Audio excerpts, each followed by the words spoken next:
Hi chuirde, is mis Niamh agus tá sé an amdún Ryan Seifteanna Saoil a chur a bhaim.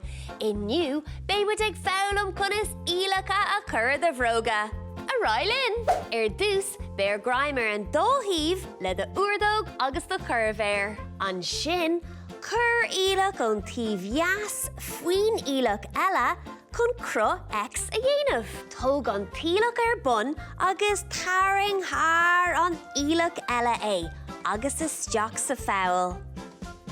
Anis, tóg an dó Barriallach agus tarring go láidir chun cnaipe a crothú.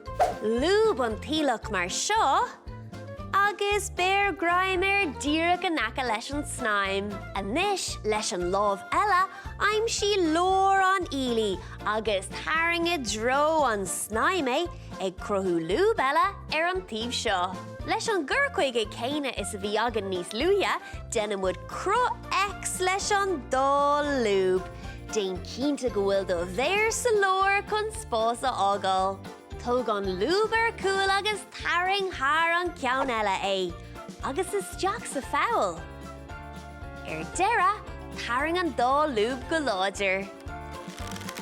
Sin é, má sibh sa bhaile, anis is féidirlinn Barriallacha a cheangailt.